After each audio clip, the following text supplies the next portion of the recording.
Tout le monde, c'est Thomas de la chaîne to Wrestling Kingdom, j'espère que vous allez bien. Aujourd'hui, on se retrouve pour la review du show JCW Say You Will, qui a eu lieu donc le 15. Juste avant de commencer, je m'excuse, car j'ai vu que lors de la vidéo preview, j'avais justement marqué dans la miniature review, donc j'avais fait une petite erreur, donc du coup, je vais réutiliser la petite miniature que j'avais fait, et que je m'étais trompé, que j'avais marqué review.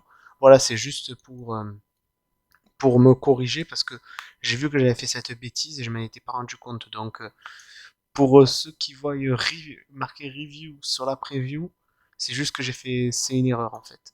Voilà. Donc, du coup, on va commencer par la vraie review du coup. Nous commençons donc par le premier match qui était donc un scramble match, un six-way scramble match pour être plus précis, qui opposait donc Gringo Loco contre Alex Zane, contre Dante Leon, contre Dark Sheik, contre Nick Wayne, contre Ninja Mac, dans un match qui a duré 8 minutes 54. Et comparé à l'autre scramble match qu'il y avait eu juste avant celui-là, ça va, celui-là, il était bon. Je veux dire, j'ai pas été déçu, il était bon. Je veux dire, ça s'est enchaîné à droite et à gauche, comme tous les scramble matchs que j'aime du côté de JCW. Il n'y a pas eu de temps mort, ça a été très fluide, il y a eu de très bons enchaînements, franchement. C'est ce que j'attends d'un scramble match. Du coup, c'est encore Gringo Loco qui repart avec une victoire. Il enchaîne deux victoires en scramble match. Le final était vraiment bon. Je crois que c'était. Il a fait le tomber sur Ninja Max, si je me trompe pas. Ninja Max voulait faire un Frankensteiner du haut de la troisième corde. Et Gringo Loco a contré dans les airs avec un powerbomb et il a enchaîné avec le tombé. En tout cas, la finale du match était juste magnifique. J'ai adoré et personnellement, voir Gringo Loco enchaîner les victoires, je suis assez content car Gringo Loco, je trouve que c'est un catcheur trop mis de côté, trop sous-côté, alors qu'il peut nous proposer de très bons matchs. Vraiment, c'est un catcheur que j'apprécie beaucoup. Donc si JCW peut continuer à mettre en avant, perso, moi ça me va.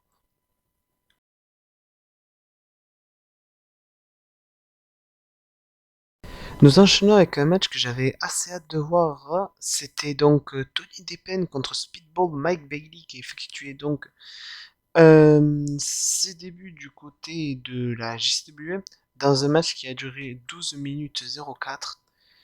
Ça a été franchement un très bon match, comme je l'avais dit, ça a été du très bon niveau striking. Bon, Mike Bailey, il avait surtout des striking niveau kick, que Tony Deppen, c'était plutôt manchette, coup d'avant-bras, un style plus rustique, si je peux dire, un style plus à l'ancienne.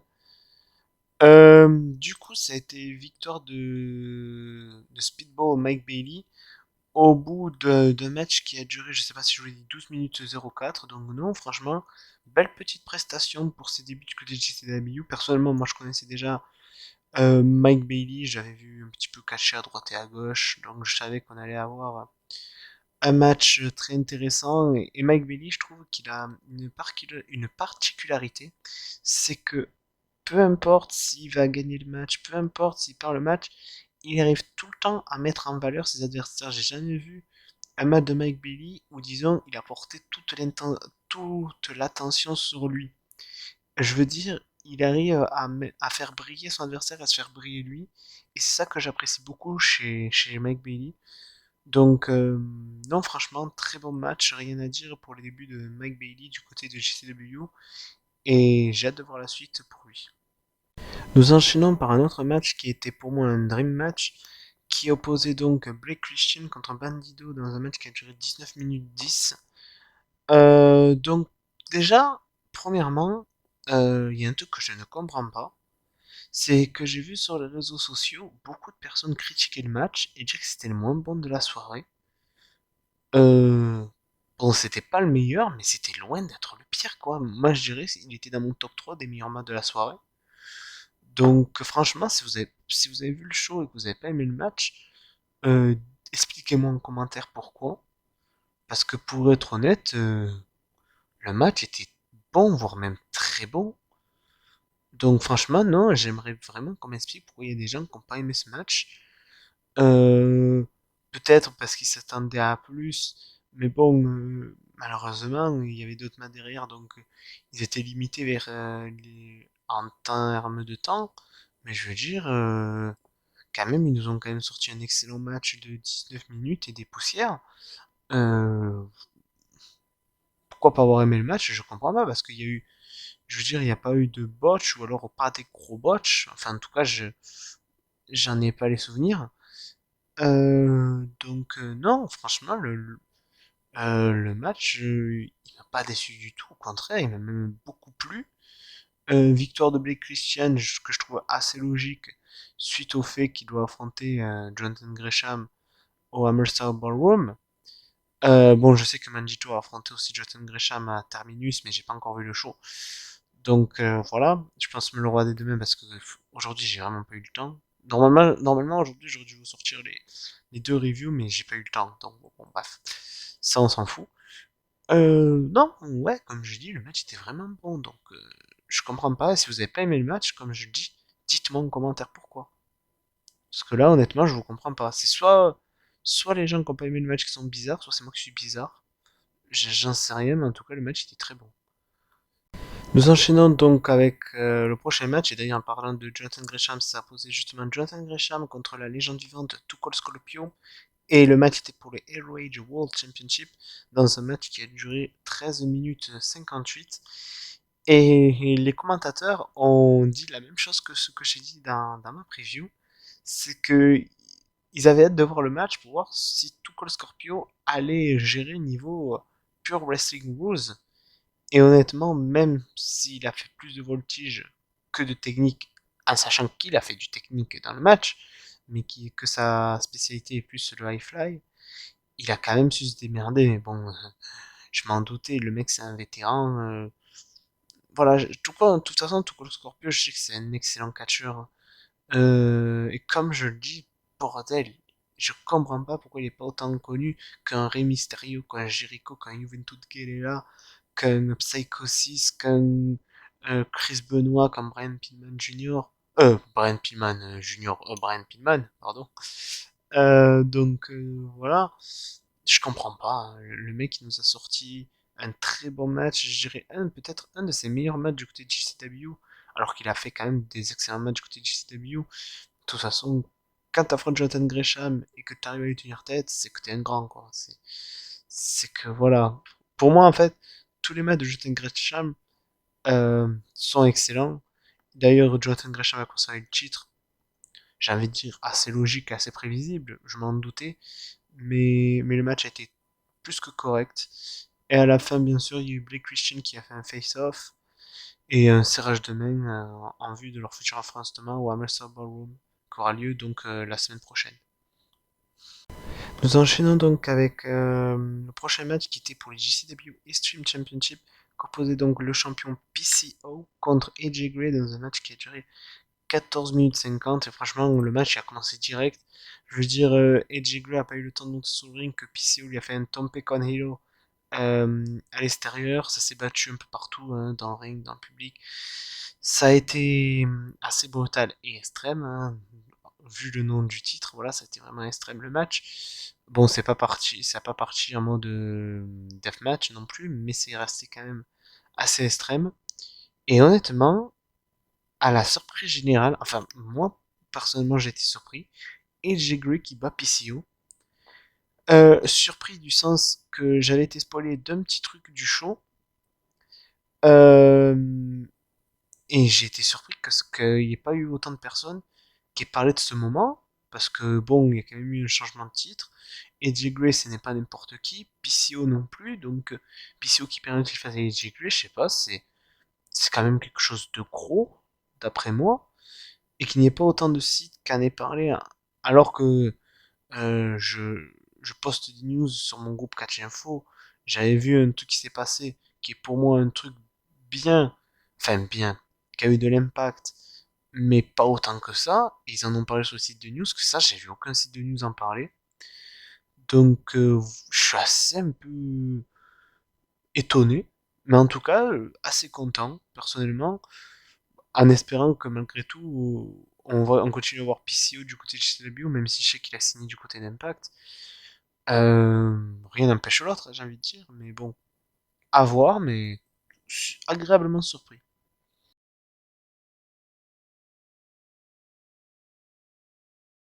Avant de passer au prochain match, nous avions eu l'arrivée de Mathieu Justice qui a fait une petite promo pour parler des agissements de Atticus Cogar qu'il y avait eu, où il avait manqué de respect envers justement Sabu lors du show précédent. Donc voilà, en gros, il avait défié. Donc Atticus Cogar n'a pas tardé à arriver, mais malheureusement, il n'est pas arrivé seul. Il est arrivé avec ses deux compères, ses deux coéquipiers de 440. Et du coup, ils sont montés sur le ring. Mathieu Justice a réussi à prendre le dessus pendant quelques minutes, mais malheureusement, Forfaro a quand même pris le dessus, vu le nombre. Après, il y a eu quand même Jordan Oliver qui est venu en aide, mais malheureusement, ça n'a pas suffi. Et là, Menders qui fait son retour et qui vient en aide, donc ça m'étonnerait pas quoi. Master Ballroom, on est Forfaro contre Menders, Mathieu Justice et Jordan Oliver. Personnellement, je suis content de revoir Menders parce que j'avoue, c'était un catcheur qui me manquait un peu du côté de JCW parce que Menders, je vais pas dire que c'est mon favori de côté JCW, mais j'apprécie le voir catcher. Donc voilà, ça fait toujours plaisir de le voir. Donc voilà, assez content et j'espère voir justement ce match à 3 contre 3 que je vous parle, donc le Forfaro contre Menders, Mathieu Justice et Jordan Oliver, mais je suis persuadé que ça va se diriger dans ce booking-là. Nous passons donc au prochain match qui était un match que j'attendais beaucoup, qui opposait donc Matt Cardona accompagné de Chelsea Green contre Ricky Morton des Rock'n'Roll Express dans un match qui a duré 5 minutes 53. Un match qui paraît court, mais il y a eu beaucoup de choses qui se sont passées avant le match et après le match. Donc avant le match, Matt Cardona et Chelsea sont arrivés sous les huées. Il y a Chelsea en premier temps qui a pris le micro et qui a dit oui, c'est honteux ce que Rhino m'a fait, il m'a fait passer à travers une table, mais bonne nouvelle, les Cardona vont bien. Et, et là après elle a introduit son mari Matt Cardona, le nouveau ECW TV Champions. Après Matt Cardona, il a dit beaucoup de personnes se demandent ce que penserait Polyman de ça. Il a fait mais j'en ai rien à foutre de Polyman, il pouvait m'embrasser le cul parce que la dernière fois que j'ai vu c'était il y a 2 ans. J'avais voulu lui parler pour avoir une opportunité. Au final, quelques jours après, je me suis fait renvoyer. Et après, il a pris le titre. Il a fait je sais que la double m'en voudra, mais je m'en fous. Il a redonné le titre de la CW. Il a fait I'm sorry, I love you. Référence au Ric Flair contre Shawn Michaels. Il a jeté le titre à la poubelle. Et après, il a dit qu'il allait mettre fin à la carrière de Ricky Morton. Et là, bien sûr, Ricky Morton est arrivé. Le match a été assez court, donc j'ai pas grand chose à dire. Ricky Morton a surpris Matt Cardona avec un roll-up rapide. Après Matt Cardona, il a pris le micro et il a dit voilà, c'est un honneur pour moi d'avoir partagé le ring avec toi, t'es une de mes idoles de mon enfance, je t'ai vu à la télé, blablabla. Et après, il y a Chelsea qui a fait un low blow et Matt Cardona qui lui a attaqué la jambe avec une chaise. Mais Joey Janela est venu faire le save. Donc voilà, ça met bien en place et ça fait la continuité de leur rivalité et ça hype un petit peu plus pour leur match au Hammerstone Ballroom. Honnêtement, j'aimerais bien, pourquoi pas, que Ricky Morton accompagne Joey Janela au Hammerstone Ballroom pour essayer de stopper les interventions de Chelsea Green. Je trouve que ça pourrait être quelque chose de pas mal. Donc pourquoi pas, après tout. Mais match qui a été assez court, mais vu l'avant-match et le pré-match, je trouve que c'est bien parce que ça nous construit un peu et ça nous hype un petit peu plus pour le match entre Joey et Matt qui risque d'être exceptionnel la semaine prochaine. Nous passons au prochain match qui était le match féminin de la soirée, qui opposait donc Ali Catch contre Kylie Ray dans un match qui a duré 18 minutes 40. Et pour être honnête avec vous, ça a été mon match favori de la soirée. Kylie Ray qui est arrivé avec grand sourire, très grosse pop, et Ali Catch pareil, très grosse pop. Je pensais que Kylie Ray était face, ben, vu son entrée, vu tout, mais au final, dans le match, elle s'est vite comportée en tant que heal. Mais le Kylie Ray en heal, elle est assez spéciale.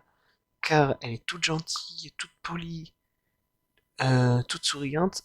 Mais elle fait des coups de pute en fait. Elle fait des dos d'honneur, elle triche et tout. Donc Kylie en heal, c'est assez spécial. Mais en tout cas, les deux se sont très bien disputés. Le match c'était très serré. Il y a eu des portes et des chaises utilisées. Mais au final, Ali Catch est ressortie victorieuse. Et à la fin, elle nous a fait un speech assez émouvant où elle dit que ces derniers mois ont été les mois les plus durs de sa carrière, où elle a affronté des filles comme Kylie Ray, Thunder Rosa, etc. Elle dit dans le passé s'était appelée Ali Cat avec ses petits miaou, ses mimiques de chat, parce qu'elle avait peur que personne l'accepte comme elle est. Mais elle a dit que maintenant elle est fière de se montrer comme elle est et elle a hâte d'être en Master Ballroom pour affronter Ruby Soho, qui est une de sa dream adversaire qu'elle voulait depuis très longtemps, qu'elle a toujours voulu lui ressembler. Et comme Master Ballroom, justement, elle va réaliser un de ses dream matchs. Et comme vous pouvez le voir, il y a eu encore Jeff Jarrett qui est venu. Et en gros, Ali Catch a tenu tête en lui disant ouais, t'es pas le bienvenu ici. Et tout le tralala. Et après Jeff Jarrett, il lui a explosé la guitare à la gueule comme il a fait à Effie. Ça, c'est pour encore nous hyper. Parce que je vais vous sortir la petite info comme ça. Le match entre Effie et Jeff Jarrett, il a été annoncé pour la Monster Ballroom. Et j'ai vraiment hâte de voir le match parce que, comme j'avais dit, Jeff Jarrett est une de mes chanteuses favorites et Effie est un catcheur vraiment que j'adore beaucoup. Donc ce match risque d'être ouf. Mais en tout cas, le match entre Ali Catch et Kylie était très très bien disputé. Et pour moi, ça a été clairement le match de la soirée. Nous passons au prochain match, qui est l'avant-dernier match, qui était pour les GCW Tag Team Championship, composé donc les champions The Briscoe, Jay Briscoe et Mark Briscoe, contre The Rejects, John Wayne Murdoch et Reed Bentley, dans un match qui a duré 15 minutes 34, et ça a été clairement une bagarre, je veux dire. Euh, Ce match m'a fait beaucoup penser à, vous savez, dans les films, les bagarres entre les Texans dans les bars et tout. Ça a été très violent, ça a été du hardcore. Et au moment, ils se sont battus dans le public, dans le ring, ça a été un peu partout. À un moment donné, ils se sont même tous les quatre assis, ils se sont chacun donné des coups de poing. C'était vraiment une bagarre de bar, quoi. C'était vraiment que quatre rednecks qui se mettaient sur la gueule, quoi. C'était assez cool, franchement. Je dirais, ouais, ça a été aussi un de mes matchs favoris. Il était vraiment classe, le match. Du coup, les Briscoe qui conservent le titre, choix assez logique, je trouve. Vu qu'au Master Ballroom, ils ont prévu de faire un Open Challenge. Et d'ailleurs, j'ai hâte de voir qui va répondre à l'Open Challenge. J'espère une équipe inattendue. Je sais pas, par exemple, un truc qui serait ouf, ça serait par exemple les Young Bucks ou FTR. Ça pourrait être pas mal. Ou même The Good Brothers. Enfin, une des trois équipes, ça pourrait être vraiment pas mal. Mais en tout cas, bon petit match, honnêtement. Nous passons au prochain match qui était un triple menace deathmatch qui était hommage à Marcus Crane. Avant le match, ils ont fait sonner 10 fois la cloche et la minute de silence. Donc normalement, c'était un match qui opposait Jimmy Lloyd contre Alex Colon contre Schlack. Mais au final, Alex Colon, il a annoncé que Schlack ne pourrait pas être présent, mais que ça allait être quelqu'un qui a été vraiment proche de Marcus Crane. Et au final, ça a été Nate Webbs. Nate Webbs, qui a été le premier catcheur que Marcus avait vu lors d'un show indie et qui a été et Marcus a été la personne qui avait sorti Nate Webbs de sa retraite des deathmatch. Et là, pareil, il est revenu en deathmatch justement pour y rendre hommage. Nate Webb, qui est un catcheur que j'adore, enfin j'adore les trois catcheurs qui ont été impliqués dans le match. Le match a duré 7 minutes 44. Je trouve que ça a été un très bel hommage, en sachant que Nate Webb est arrivé avec l'objet que Marcus utilisait souvent dans les deathmatchs, c'est-à-dire un bouclier anti-émeute avec des néons. Un match qui était très brutal, je veux dire pas être très long, mais en sachant que le match là, ils ont dû le faire sur YouTube, car la limite du temps qu'ils avaient pour le show avait dépassé. Donc c'est pour ça qu'à mon avis, ils l'ont pas fait extrêmement long. Mais pour le temps que c'était, ça a été vraiment cool. Et je pense que Marcus Green de là-haut, il était vraiment fier de ses potes qui sont vraiment mis sur la gueule. Et voilà, malheureusement, les hommages pour les catcheurs deathmatch, c'est tout le temps ça, c'est des meilleurs potes qui se réunissent dans le ring, ils se pètent la gueule et voilà. Mais en tout cas, je pense que qu'il a dû être fier parce que le match était vraiment brutal, ben, comme ceux que Molkus pouvait nous proposer. J'avoue que Molkus, c'est pas le catcheur deathmatch que je connais le plus, mais j'ai quand même vu quelques matchs de lui, et c'était vraiment un catcheur très bon. Vraiment, au niveau de deathmatch, il me divertissait énormément. Et voilà, il va manquer à la communauté deathmatch, mais bon, malheureusement, on peut pas faire autrement. Mais en tout cas, paix à son âme et j'espère qu'il a apprécié le match. Voilà, nous arrivons à la fin de la vidéo. Comme vous avez pu le comprendre, j'ai apprécié tous les matchs. Vraiment, il n'y a pas eu de match que j'ai pas apprécié. Je dirais mes favoris ont quand même été Blake Christian contre Bandito, Jonathan Gresham contre Tuchel Scorpio, et bien sûr le Ali Catch contre Kylie Ray qui a été juste exceptionnel. Ça a été vraiment mes trois matchs favoris de la soirée. Donc le prochain aura lieu la semaine prochaine au Hamster Ballroom. Comptez sur moi pour faire la preview. Euh, donc voilà. Je pense que j'ai tout dit dans la preview, donc je pense pas rester plus longtemps à blablater pour rien dire. Donc voilà. Sur ce, n'hésitez pas à commenter, liker et partager. Et moi je vous dis, on se retrouve pour une prochaine vidéo. Allez, à plus.